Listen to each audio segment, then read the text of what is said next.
Welcome to episode 82 of Sport SA Daily Diary. Today we're chatting to South Africa's leading skateboarder, Brandon Valjalo.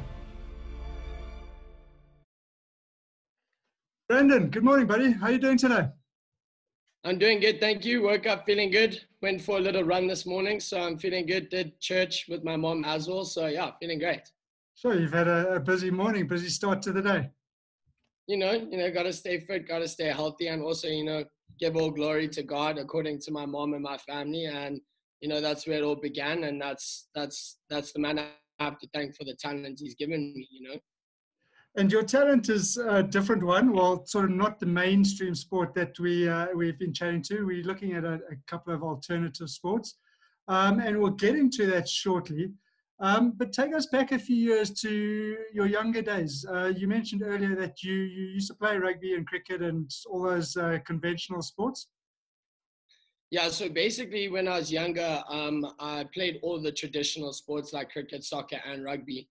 And I actually had a scholarship to my school to keep playing those sports. But it got to a point where I was like, I was standing on the cricket field. It was a long day. And I really just, every Saturday I would be standing on the cricket field, and I would just want to go skate. And there were always days that contests would happen on Saturdays. So it was always cutting into my skate contest. So I thought to myself, I was like, you know what, I actually don't really necessarily want to be playing these traditional sports anymore and waste my time doing something I'm not enjoying as much. And I pretty much put all my focus and energy into skateboarding. So when I had that scholarship, I ended up like rigging my trials and messing up on purpose so that I would have more time to not get chosen for the team, so that I would be able to skate on the weekends and go and attend these competitions. So, I mean, it's pretty interesting to see because there's always been a traditional thing in my family where my brother also is really good at those sports. And I guess I just took a different path and I was like, okay, well, they introduced me to skateboarding and I turned it from a hobby into something I enjoyed doing and doing it every single day. Until the point that I was like, you know what, let me go to a competition and see how I can fend for myself against these other people in South Africa. I think I was around 14 years old when I went to my first, or 13 years old when I went to my first contest. And I skated the amateur division, but I ended up getting a second place over there at my first ever competition. So I was like, okay, well, you know what, like I'm skating against old men over here as well that are pretty good. And I'm like just this little kid that was just having fun, and I've never been serious, never had a lesson a day in my life. I was just skateboarding and watching YouTube videos and then going and skateboarding on the trampoline to learn new tricks. So, I mean, it was just always something that was a hobby for me and a passion of mine that I just always felt like I wanted to grow and get better and progress. And I found it a very interesting sport because it's very hard because you actually have to learn how to skateboard in 4 different stances. So it's basically like learning in soccer, not only to kick with your right and left foot, but you go to the nose of your board and to the tail of your board. And you have to learn the same trick 4 times, which makes it that much harder. And I've definitely felt that, it's been a good experience and a good journey for me to be able to take skateboarding and be my career to this day. Well, I mean, you certainly have made it your career. Take us to the early days of first finding a skateboard. I believe you found one in your brother's garage at sort of the age of 3, but then really take it seriously until sort of the age of 9. Yeah. When you first found it at 3, I mean, do you remember those days where you're just messing around and having fun as kids do? To be honest, I actually have no memory of it whatsoever. I just see photos that my parents have of me like standing there with a Billabong t-shirt and I have a skateboard in my arm. And I'm just like this young kid that's super young, like on the skateboard on my bum, just rolling around, and just having a good time, just spending time on a skateboard. So it was always a thing in my family that like there was always a skateboard in the garage because my brother was always into skateboarding as well with his friends. And it would be a social thing, before they go motocross riding and whatnot. And I guess I did the same thing and got into it. But then instead of going out and riding motocross bikes with them, I was like, you know what, I want to stay behind because I'm enjoying skateboarding more. So, I mean, I have no memory of being that age riding the skateboard, but until I only got older, I used to be on YouTube searching like skateboarders my age, like 10-year-old skateboarders, best skateboarders in the world. And I would watch videos to see if these guys are better than me or what I have to do to be able to catch up to their level. So I was always trying to like keep my level up to scratch with the international guys. And you say you've never had a day of coaching in your life. So you're very much self-taught. 100%. That's pretty incredible, bearing in mind where you've got to in your career at the moment. I know my mom always says to me, because I do know from playing the traditional sports that I had many lessons playing cricket and doing soccer lessons and all that kind of stuff from a young age. And I mean, skateboarding, it's always been a thing of a cultural aspect and more of an artistic kind of direction. And it's never been seen as a sport. Like I used to tell people, hey, I'm a skateboarder at school. They're like, no, but that's not a sport. And I'd be like, well, you know, it kind of is a sport, you know, at the way you have to treat your body nowadays. And with it being an Olympic sport, you actually do have to treat skateboarding as a sport and not just a cultural artistic thing. So there 100% is coaching going on that I've seen from around the world while I've been attending the Olympic qualifiers. But South Africa, we don't actually have a coaching structure or anything to do with coaching at the moment. So, I mean, I've been getting a couple of tips from the international coaches on just where I can work on and what things I can do to better my skateboarding career. And it's more along the lines of just working out and stretching and staying healthy, eating the right food, and, you know, just skateboarding and spending as much time on the board as possible to be comfortable on your board. And it's really just all about pushing limits and not being scared to try your best trick all the time, because the more you try it, the more comfortable you're going to get trying that trick. And then when you're in competition, you're going to be comfortable to know that you're going to land that trick when you have to make it count. Yeah. And just speaking of those sort of points that you've just made there, in terms of skateboarding, what is the rigors of sort of physical fitness? Do you run a lot? Do you exercise a lot? And second point is, do you need to essentially be one with your board? So at the moment, what I've been focusing on is definitely my fitness in terms of going for runs. So I'll go for 5K to 10-kilometer runs at least 2 to 3 times a week. And then pretty much after that, I just focus on my core strength. So it's all just push-ups, sit-ups. I don't really necessarily push weights because I don't want to get too big and too buff and carry too much weights on top of my board and be too top heavy.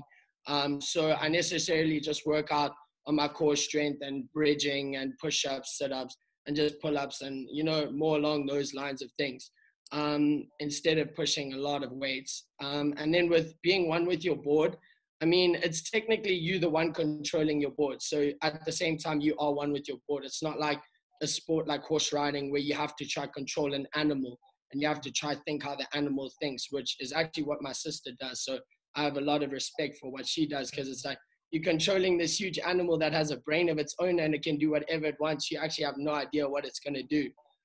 Whereas if you practice enough in skateboarding, you will know how to do that trick 10 times out of 10 times. And that's just working on your consistency and repetition. It's almost like parrot learning. And I learned that in school, just learning like a parrot and repeating until you get that thing in your brain and you'll never forget it, you know? So that's pretty much skateboarding. And then it's all muscle memory from there. So, I mean, I've always just taken it as, I mean, just muscle memory and just consistency and repetition at the end of the day. And how much training do you do per day on the board? So before lockdown, I would probably skate around 7 to 8 hours every day.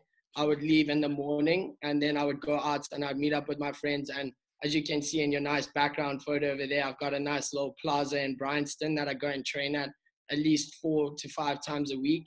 And then I've got a skate park in my backyard as well. So I've been putting in a lot of work over there training. And I mean, since lockdown, I definitely felt like my body needed a little bit of a break.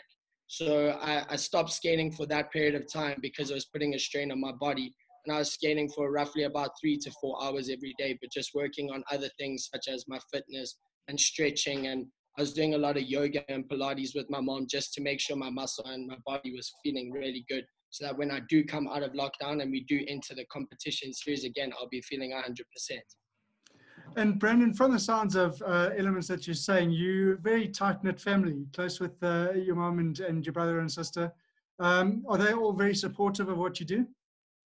100%. At the end of the day, I think my mom and dad are definitely my biggest supporters.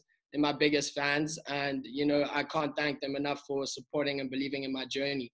And at the end of the day, I know that they'll always be there for me, whether I do really well or whether I don't win a competition, I know that they're always there to support me and they're always there to lift me up and basically make me feel better about myself and more confident going into these competitions. So getting onto your sort of competition stats and your quality on your board, you mentioned you started sort of skating properly and going to competitions in 2013. By 2014, you'd already become the South African champion. I mean, that's not too shabby, huh? Yeah, it was a crazy experience for me because, I mean, everybody else used it as an excuse to be like, no, we just came to the plaza to have like a fun weekend with our friends and go party and whatnot. And because I was a kid, I didn't have any worries about going and partying. I was like, okay, I went to sleep in my hotel room and all I could think about was repeating those lines over and over and over again in practice until the point that I knew that I could do it in my sleep. And when it came to the competition, I did that run perfectly, flawlessly. And I guess I was, 15 years of age and I won the South African championship. So, I mean, it was a crazy experience. And then from there, my dad came to me and he was like, so what's the next step from here? What can we do for you, you know? And actually, I went to that competition because I on purpose, messed up my cricket trials at school so that I wouldn't have to go for that same weekend to go play like area trials and whatnot for cricket. And because I messed up on purpose, I was able to go there. And that was actually the start of my skateboarding career after I won the South African championship. But then from my dad saying, you know what, what's the next step from here? I was like, Dad, I can't go overseas internationally and compete, but I win the South African championship only once. That makes me a one-hit wonder, you know? Let me beat myself again or be the 2 times champion and win it back to back. And then from there, we can see what's going on. And the following year, I also re-won the South African championship. So from there on out, I was like, okay, well, now I can go overseas and see how I can fend for myself compared to the international guys.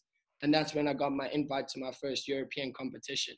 And I mean, from there on out, I've just been going out. And I never really knew that there was ever a thing of getting permission from SASCOC to go represent South Africa, because I just got invited to these competitions. I would get the funding from my sponsors, or my parents would help out where they could. And I would go out and the event would help out with the accommodation and whatnot and be like, okay, well, here, you guys have an opportunity to win prize money. And I went there and I did pretty well, made the finals of my first European contest. And I was like, okay, cool, let me keep going out and representing and doing my thing for myself, because the traveling and the memories and experiences with my friends were the most important part of what I was doing. And from then on out, I found out that the World Cup skateboarding people were actually the people that took over World Skates and became the Olympic qualification series. But I mean, that's just a little bit of how I got into what I'm doing today, you know.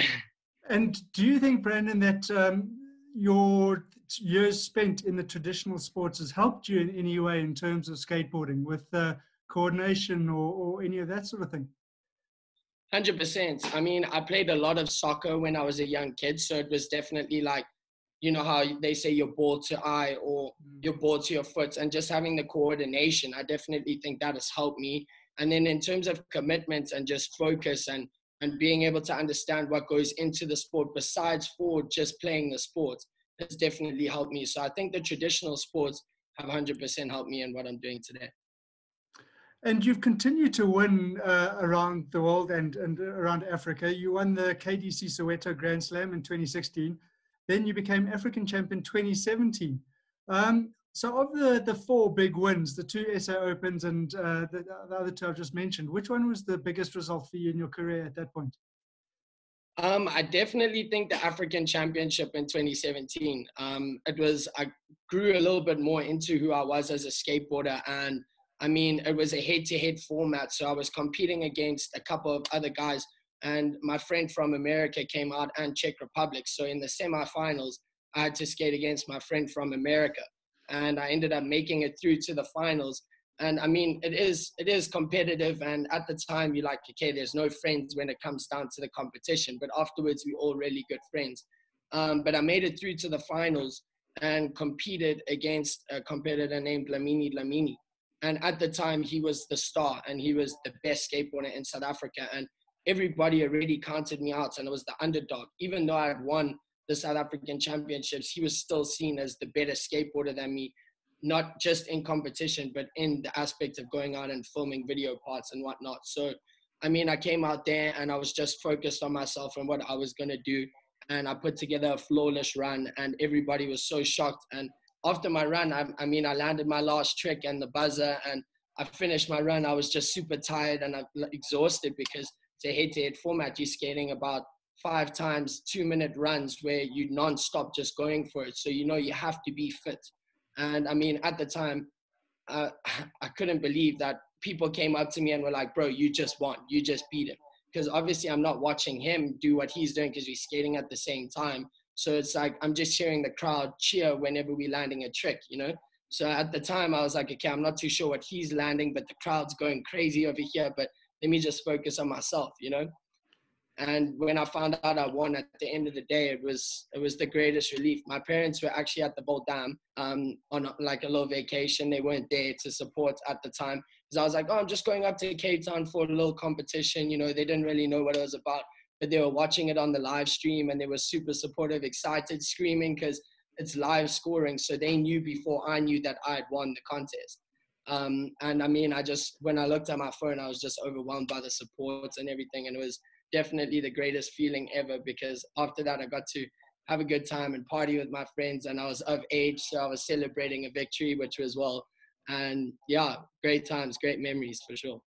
So Brandon, for us sort of laymen's that don't know the sport of skateboarding as well as you, how do the judges actually judge a run? Okay, so there's different aspects on which they will decide what they think is the perfect run, right? And it consists of style, which is how good you look while you're doing your tricks. Consistency, which is making sure you land all your tricks. Then it's the use of the park. So if you use more obstacles in the park in that time frame and you do harder tricks with style, you will definitely get a better score out of 10 than somebody that has great style and he isn't as consistent. Obviously, you need to have a flawless run to be able to win the competition. So if you fall once, you can almost say, hey, listen, maybe I'm going to have to call for a second or a third place.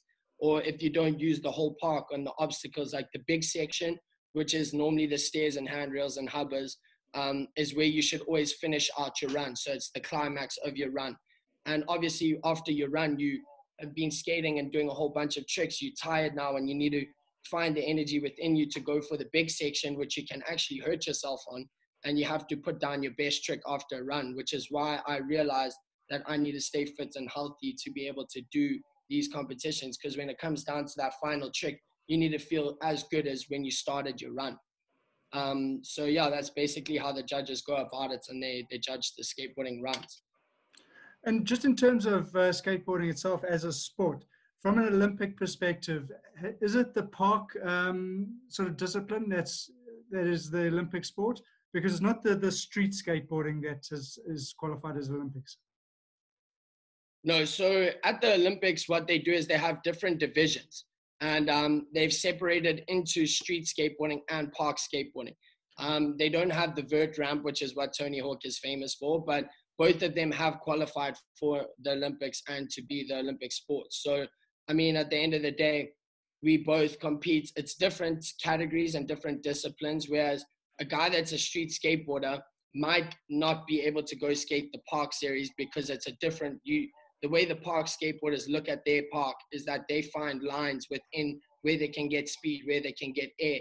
And we look at our thing as, okay, which is the best run to grind down these rails and hubbers and whatnot. So it's definitely like different spectator value in what's going on because we're not in the air doing as high tricks as the guys in parks, but we are doing more technical tricks than what they are doing. So at the end of the day, they are respected in their own way. And I mean, skateboarding is skateboarding, and I appreciate it for what it is, you know. And did you have, you mentioned Tony a little bit earlier, did you have someone that you looked up to when you were sort of starting your career at the age of 13, 14? Yeah, 100%. So my mom and I used to watch Ryan Sheckler at the time. He had an MTV show called Life of Ryan, and his mom was his manager, and they would go through to these competitions, and he was a Red Bull athlete as well. And I used to watch, and I used to basically envy his life and his career and how he would go to these competitions and how he would handle the pressure of sponsors and what he has to do to perform, to impress people and be in front of crowds, you know. And at that time, I definitely looked up to Ryan Sheckler, and he was my idol at the time. People even got me the nickname like Baby Sheks when I'd go on skate trips in South Africa. They're like, oh, Baby Sheks, because that's who I looked up to. That's how I dressed like at the time. And that's who I basically envied and idolized. Yeah. And you speak of Baby Shakes. Tell us a bit about Simba. So what happened was, crazy story. You know that friend I mentioned earlier from the competition that was from America. So after school had finished and everything, it was also 2017. That African championship normally happens in the beginning of the year. So after that, I was like, okay, cool. I want to go and practice and train in the United States. So I managed to find a place there, and I stayed there for about 4 or 5 months just to go out and train and practice and basically skate with better skaters to improve and progress my skateboarding faster. And what happened was, I would skate a lot with my American friend, and he was like, you know what, like, because of your hair, and I always used to wear an Alice band in my hair to keep it out of my face while I'm skateboarding. And he was like, you know what, your hair actually looks kind of like a lion's mane, and you're from Africa. So he was like, you know what, you like young Simba, you know, you're just like, you are Simba. And I was like, okay, well, that's a pretty cool nickname. I'll take that, you know, like I'll basically capitalize on it. I like that nickname. I like Simba. I like his charisma. And I was like, okay, cool. Yeah, I think it fits. Let's go with Simba. And now to this day, I'm not sure if you can see in the back, I've got 2 Simba boards on my wall just over there. And that's become basically my trademark of who I am as a skateboarder. And you mentioned those skateboarders. Tell us the difference between being a sort of amateur skateboarder and a professional skateboarder, because you are now a professional skateboarder. You have your own range of boards and wheels and other elements. I've had a look on your website. You sell sunglasses. So tell us sort of how you became a sort of professional. So basically what happened was, in the cultural side of skateboarding, it's definitely different to the competition side, because in competition, you compete against all the professionals. And if you're skating against the amateur level at that time, or in today's time, you're not competing against the best. So at the end of the day, there are amateur skaters according to classification in the cultural side of skateboarding, that's skate pro contest.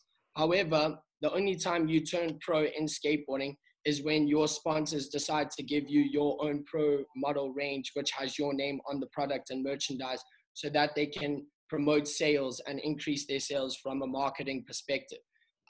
So in skateboarding, when you get your pro model board or your pro model shoe, you have to also release a street skateboarding video part. So that's where you go out into the world. You're not skating skate parks, which is perfectly designed for skateboarding, but you going out into the open world and you finding obstacles that can be skated that aren't necessarily built for skateboarding, which means that there are alternative challenges that you have to face. Like, okay, the ground's not that perfect. The rail's very steep and it's got a rough landing and you're going straight into the road afterwards. So you have to wait for cars, you have to wait for pedestrians, you know. There's a lot of other different challenges that you face in the streets that you wouldn't face in the skate park. And that's really where in the street or cultural side of skateboarding, you show how you can control your skateboard better than other people according to those circumstances. So you release a video part with your pro model board and it basically shows your potential of skateboarding and the level that you are at compared to the amateur, and it releases with the pro range. So that's how you turn pro in skateboarding. And do you have a take or a say in the designs of the boards that have your name on them?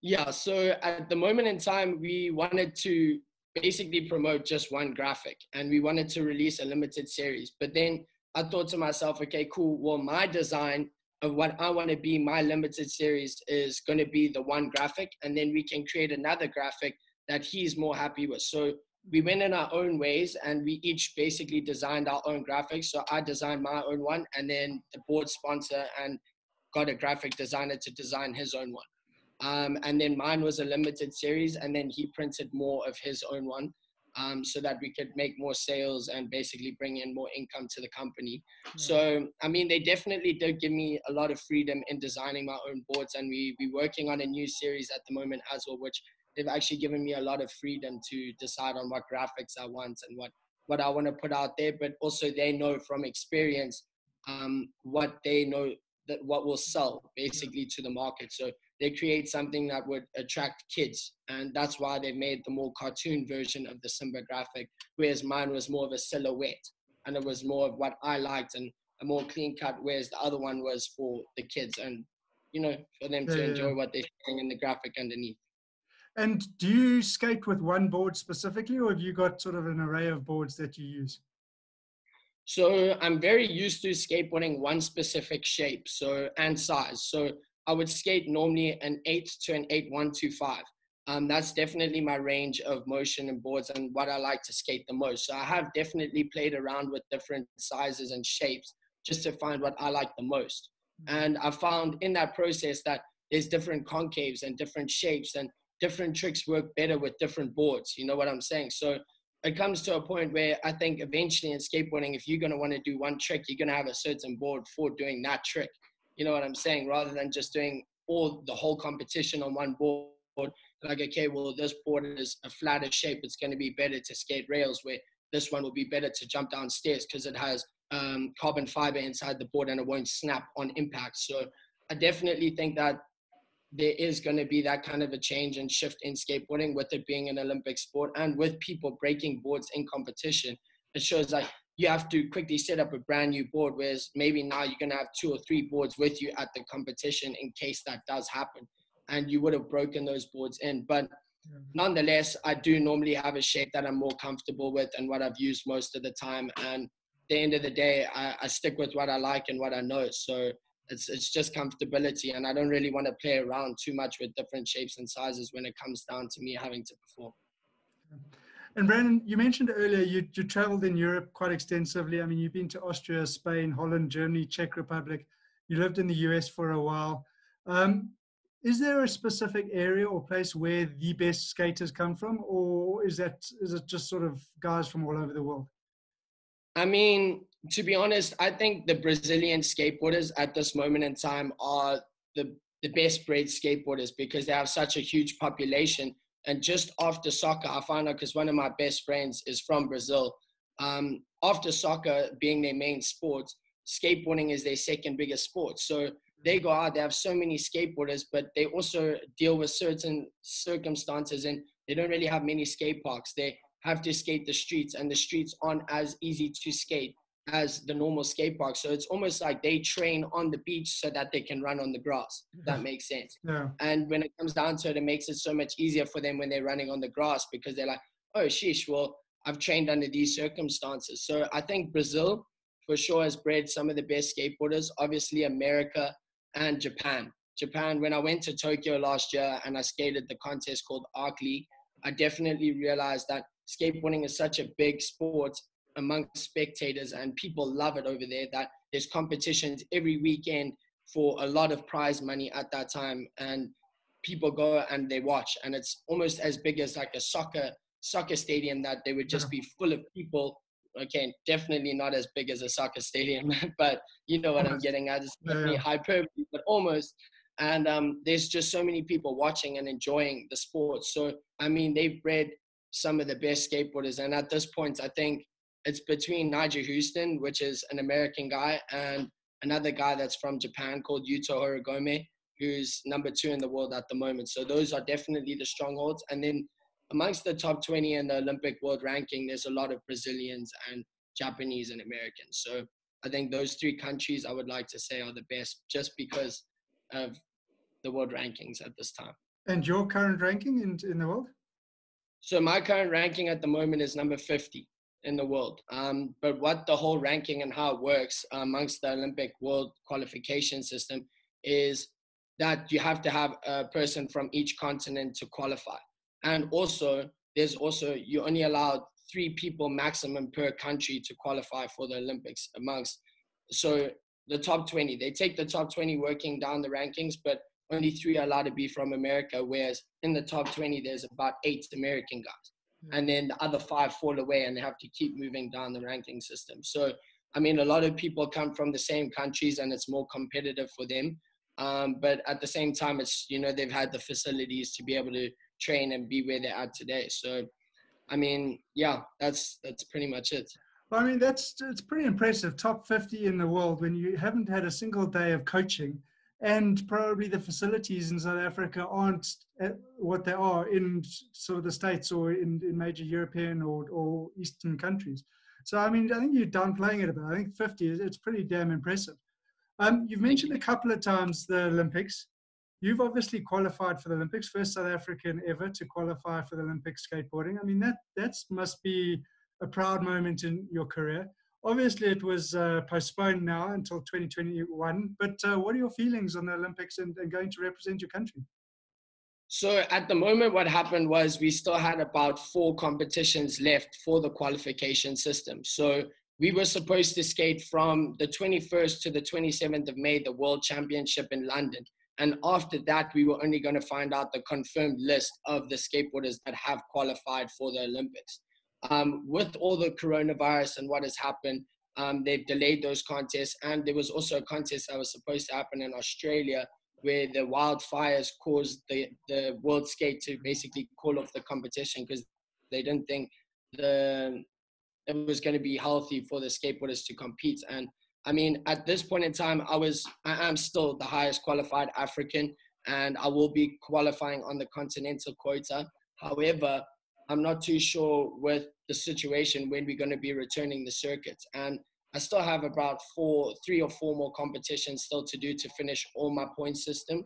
And then we'll know for sure if I've qualified. And we also have to have another national championship and continental championship before the 2021 Olympics now. So they're basically making sure that instead of just using the old points and old system, they're going to make sure that it's the most recent skateboarders that are still the best. So, I mean, at the moment, nobody has 100% qualified for the Olympics, but we're working on the new qualification system and when it's going to return. But I mean, going towards the Olympics, I'm pretty confident in myself that I would qualify and go represent South Africa. And I mean, it's obviously a great feeling and also a lot of nerves at the same time because I want to go out there and I want to represent my people to the best of my ability.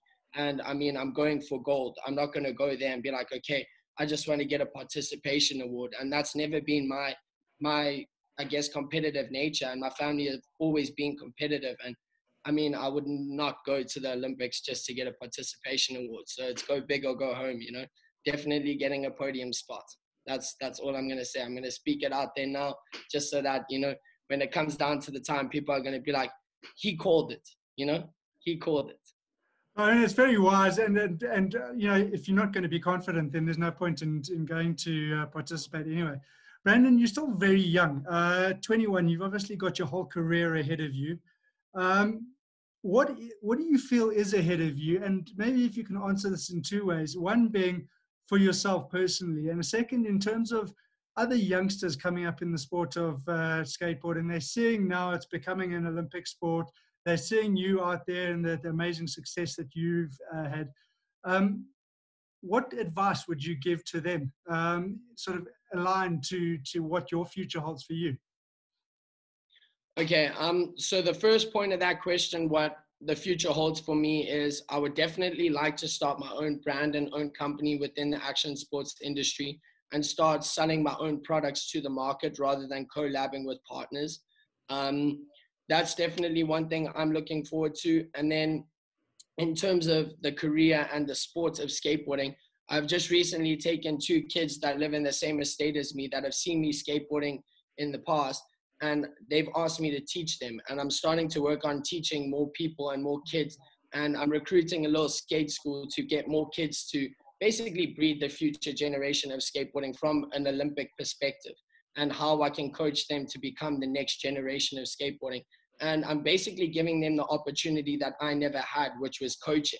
And I mean, there's nothing better than to give back to the industry that gave you everything you are today. And obviously with skateboarding being my passion and what I love, it's that much more. It means that much more to me that if one of the kids that I'm coaching had to become the next future Olympian, maybe he's 13 years old now, but maybe when he's 21 and in 8 years' time, hopefully skateboarding is loved, and it's with the debut in Tokyo and in Paris, they continue to keep skateboarding in the Olympics because I'm sure it's such a great sport to watch that people will want to keep it in the Olympic Games.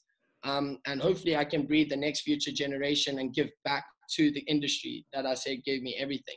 And in terms of advice for the kids coming up, all I can say is dedication, ambition, and motivation. You need to find the motivation within yourself, because you can't keep finding motivation within others to make yourself better. So as much as I want to coach these kids and make these kids better in their own time, that's also when they have to put in the work. And that's what I realized, is there's also going to be a lot of sacrifices, which is what I gave up when I was younger. I was in high school. I was in grade 11 and 12. All my friends on weekends, because I went to boarding school at that time because I wasn't doing too well in school. So my parents were like, you need a little bit more structure, you know, this. So they sent me to boarding school, and I found a little bit more structure in what I was doing.